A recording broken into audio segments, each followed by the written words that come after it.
God sees the truth, but waits, by Leo Tolstoy. In the town of Vladimir lived a young merchant named Ivan Dmitrich Aksionov. He had 2 shops and a house of his own. Aksionov was a handsome, fair-haired, curly-headed fellow, full of fun and very fond of singing.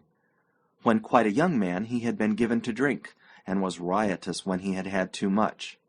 But after he married he gave up drinking, except now and then. One summer Aksionov was going to the Nizhny Fair, and as he bade good-bye to his family, his wife said to him, "Ivan Dmitrich, do not start today. I have had a bad dream about you." Aksionov laughed and said, "You are afraid that when I get to the fair I shall go on a spree." His wife replied, "I do not know what I am afraid of. All I know is that I had a bad dream.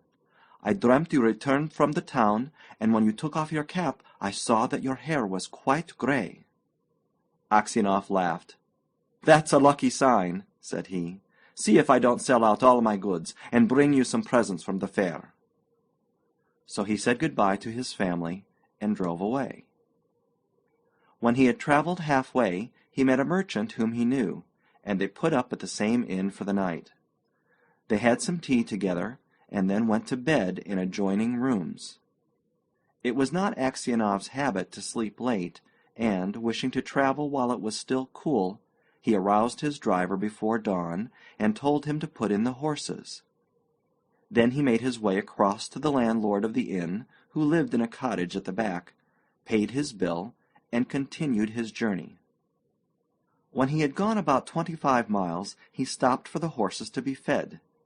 Aksionov rested a while in the passage of the inn, then he stepped out into the porch, and, ordering a samovar to be heated, got out his guitar and began to play. Suddenly a troika drove up with tinkling bells, and an official alighted, followed by 2 soldiers. He came to Aksionov and began to question him, asking him who he was and whence he came. Aksionov answered him fully, and said, "Won't you have some tea with me?"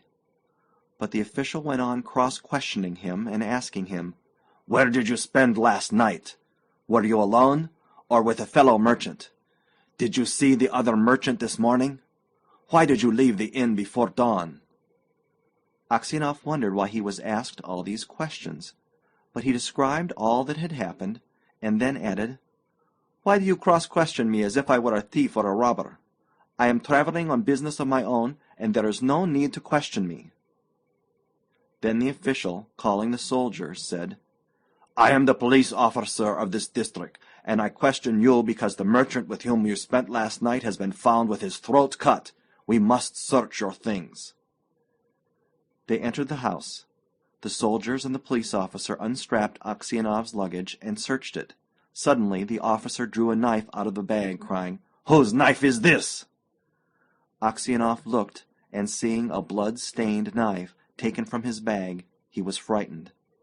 "How is it there is blood on this knife?"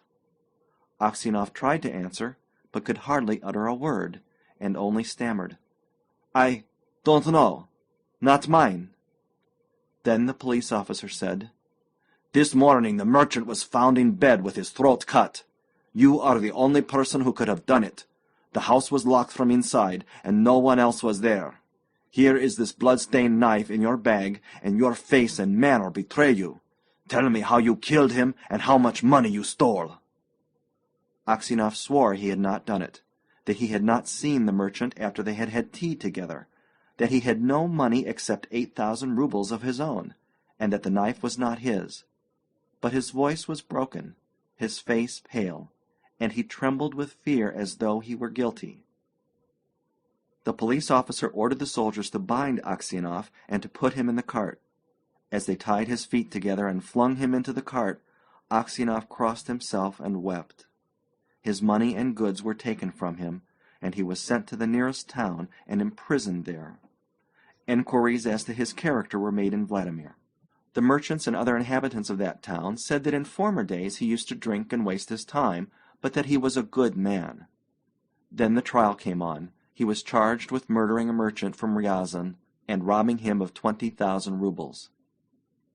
His wife was in despair, and did not know what to believe. Her children were all quite small. One was a baby at her breast. Taking them all with her, she went to the town where her husband was in jail. At first she was not allowed to see him, but after much begging she obtained permission from the officials, and was taken to him. When she saw her husband in prison dress and in chains, shut up with thieves and criminals, she fell down and did not come to her senses for a long time. Then she drew her children to her and sat down near him. She told him of things at home, and asked about what had happened to him. He told her all, and she asked, "What can we do now?" "We must petition the Tsar not to let an innocent man perish." His wife told him that she had sent a petition to the Tsar, but it had not been accepted. Aksionov did not reply, but only looked downcast. Then his wife said, "It was not for nothing I dreamt your hair had turned gray. You remember? You should not have started that day."